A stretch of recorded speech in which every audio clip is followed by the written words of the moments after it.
YG 엔터테인먼트 소속 연예인들의 마약 공세를 정기적으로 하는 그런 증언이 있더라고요. 예.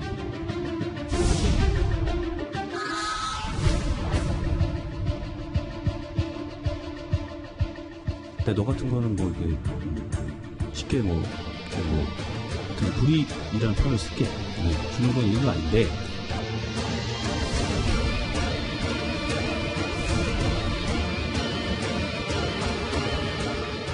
증거기록 제출된 1, 2회 피고 신문 조사를 보니까 김한민과 관련된 내용이 사라져 있는 거야. 없는 거야.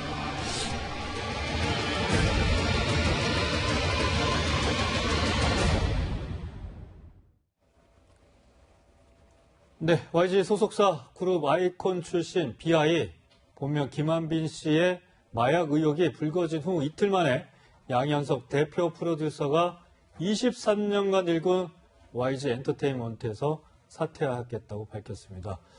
의혹들이 불거지는 와중에 양현석 대표가 사퇴를 결심을 했는데 동생이 대표이사 양민석 씨도 같이 동반 사퇴를 했는데요.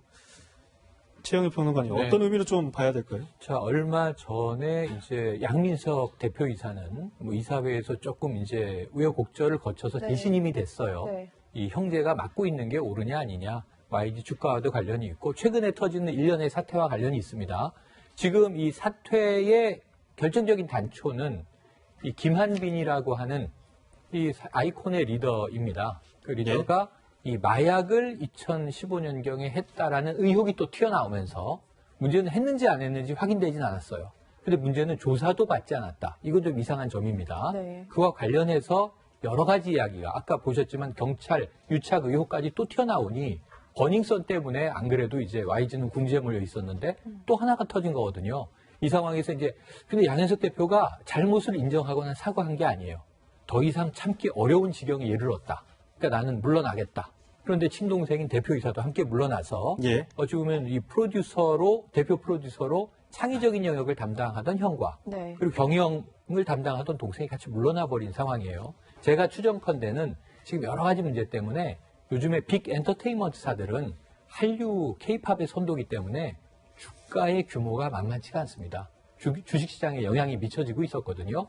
이것을 좀 잠재우기 위한 일시적인 사퇴가 아닐까 추정을 해봅니다. 네, 양현석 전 대표가 YG를 일군 건 무려 23년인데요. 장현 교수님, 사실 초등학교 때인데 제 기억에는 굉장한 가수 중에 한 명이었잖아요. 근데 보면은 23년 동안 정말 우리가 알고 있는 유명한 가수들을 만든 걸 보면 사업 수완도 대단했다고 볼 수는 있을 것 같아요. 그렇죠. 결론적으로 보자면 굉장히 성공한 사업가로 또 말씀을 드릴 수가 있는 부분은 맞아요. 앵커님은 초등학교 때라고 말씀하셨지만 저는 고등학교 때 이제 한창 수능 공부를 이제 하고 있을 때였었는데 92년에 서태지와 아이들로 데뷔를 해서 양현석 그러면 사실은 굉장한 춤꾼의 뮤지션 이렇게 유명한 사람이었죠. 거의 뭐 우리나라의 뭐 탑 몇 위에 들어간다 할 정도의 엄청난 춤의 실력자였었는데 그러다가 이제 지금처럼 이제 아이들이 흥하지 않을 때 거의 뭐 1세대 아이돌 세대라고 할 수도 있을 것 같고요. 그러다 92년에 데뷔를 한 이후에 96년에 현기획, 이후에 이름을 또 바꿔서 양건기획이라고 바꿉니다만 설립을 합니다. 그러다가 2001년에 이제 YG 엔터테인먼트라고 다시 사명을 변경을 하면서 지금의 이제 굳건한 우리나라의 빅3, 3대 뮤지션을 가지고 있는 큰 기업으로, 그룹으로 이제 만들어진 건데, 뭐 원타임을 시작해서 뭐 진우션 지금 상당히 아직까지 함께 하고 있고요. 세븐, 휘성, 거미 아주 뭐 걸쭉한 R&B 가수들도 많았었고, 무엇보다도 YG 엔터테인먼트가 지금의 얘기까지 계속 승승장구했던 게 아니라 과거에 몇 번의 실패를 거듭했어요. 그러다가 지금의 YG가 있기 때문에 아마도 강한 생명력을 가지고 있고 무엇보다도 근본적으로 뮤지션들을 굉장히 중요시하는 기획사로 또 유명하거든요. 그러니까 굉장히 타이트하게 인간성을 조금 이렇게 없애가면서 훈련을 타이트하게 시키는 것이 아니라 오히려 조금 더 뮤지션들에게 자유를 주고 이런 식의 좀 독특한 경영 방식으로 유명했었는데 일각에서는 음악하는 사람이 경영을 어떻게 알아 할 수도 있겠지만 잠깐 나온 동생 양민서 씨 같은 경우는 경영학을 전공을 해서 경영 전문인처럼 함께 투탑으로 회사를 일구면서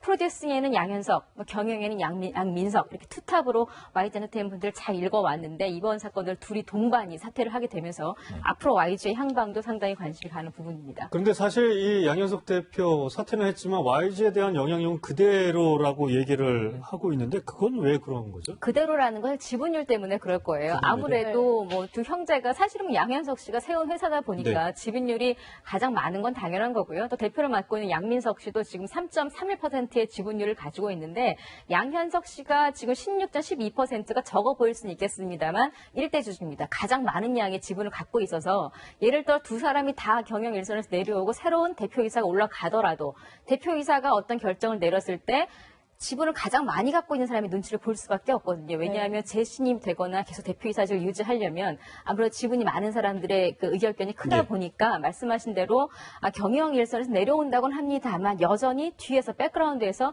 그 힘은 유지하는 게 아니냐라는 이제 의혹이 나오는 건데 사실상 또 어찌 보면 YG 입장에서는 양현석 씨가 조금의 영향력을 미치는 게 회사에는 조금 더 나을 수 있다라는 평도 있는 게 사실입니다. 네. 이런 YG가 이제 과거 연습생 출신인 한 공익 제보자 때문에 흔들리기 시작했는데요. 변호사님, 뭐 그 BI하고의 메시지 대화가 있더라고요. 어떤 내용이었나요? BI하고 제보자 한모 씨와 어떤 카톡 메시지 대화 내용인데 이거 자체가 사실은 이 제보자 한모 씨를 수사를 하면서 휴대폰을 압수했어요. 거기에 내용이 있었는데 이 내용을 보면 굉장히 구체적입니다. 그래서 김한빈 씨가 굉장히 이 LSD라는 마약에 집착을 많이 보여요. 그래서 한모 씨가 좀 약간 말리는 그런 틀로 얘기하는데도 나는 이걸 구매하고 싶고 이걸 대량으로 구매하면 좀 싸냐. 그리고 나는 구매를 해서 평생 소유하고 싶고 나는 이걸 평생 할 거야. 뭐 그런 식으로 아주 단정적으로 얘기를 하고 그리고 이 제보자 한모 씨 얘기하면 이제 그렇게 해서 마약 판매사로부터 이 LSD 10장 정도를 근데 LSD는 그 종이처럼 되어 있는 게 있고 이제 사탕처럼 되어 있는 게 이 있고 LSD라는 게 어떤 마약인가요? 그 LSD가 굉장히 강력한 마약이에요. 그래서 필로폰보다도 뭐 300배, 코카인보다도 100배 그 정도 높다고 얘기를 하고 있고 그 제가 전에 그 뉴스에서 본 적이 있는데 어느 정도 환각이 심하냐면 미국에서 대학생들이 이 환각 판티를 한답니다. 그런데 환각 판티를 하게 되면 이 LSD를 처음 먹는 사람도 먹고 나서 창문 밖으로 뛰어내린다는 거예요. 그리고 이 파티를 하기 전에는 중독성이 창문 자체를 아예 나무로 해서 못을 받고 나서 그 파티를 할 정도로 이 엄청난 이 환각 효과가 있다고 그럽니다. 그렇기 때문에 굉장히 위험한 건데 이게 10장을 이제 전달했다는 거예요.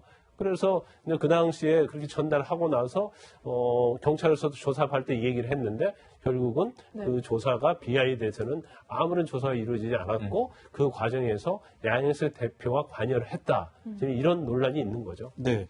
최영일 평론가님, 구체적으로 양현석 대표가 이번 사건 알려진 사건하고 어떤 관련이 있다는 거죠? 이 공익제보자 한모 씨가 증언을 한 겁니다. 국민권익위에 이 내용은 제보가 됐습니다. 뭐냐면 자신도 마약을 한 거예요. 그래서 경찰에 적발되고 잡힌 거예요. 그리고 지금 거기서 이 김한빈 씨와의 카카오톡 내용이 공개가 된 거예요. 경찰은 부르지 않았죠. 1차, 2차 진술에서 본인은 김한빈과도 마약을 했고 그리고 김한빈이 마약을 원했다. 자신은 끝까지 말렸다. 이제 이런 진술을 했다고 합니다. 그런데 문제는 이 양현석 씨가 경찰 조사를 마치고 나온 이 한모 씨를 YG 엔터테인먼트 사옥으로 불렀다는 거예요. 그래서 휴대폰 내놔. 휴대폰에 녹취하면 안 돼. 녹취 못하게 하고 그 다음에 이런 이야기를 했다는 거예요. 우리는 마약 키트를 직접 구해다가 2달마다 모든 뮤지션들에 대해서 마약 검사를 한다. 그런데 이 김한빈은 마약 검사에서 양성이 나온 적이 한 번도 없다. 경찰에서 해도 안 나올 것이다. 심지어는 나오더라도 우린 일본으로 보내서 나오지 않도록 할 수 있다라는 이야기까지 했다는 거예요. 이건 그 양현석 대표가 그렇게 양현석 대표가 한모 씨에게 그러니까 결국은 마약 반응이 나오지 않을 텐데 그러면 너만 무고죄가 될 수 있어. 그러니까 자 우리가 이 선임하는 변호사의 말을 들어라고 얘기했다는 거죠. 여기서 진술 번복을 종용했다. 그러니까 그건 한씨 측의 주장입니다. 또 변호사를 대리 선임토록 했다.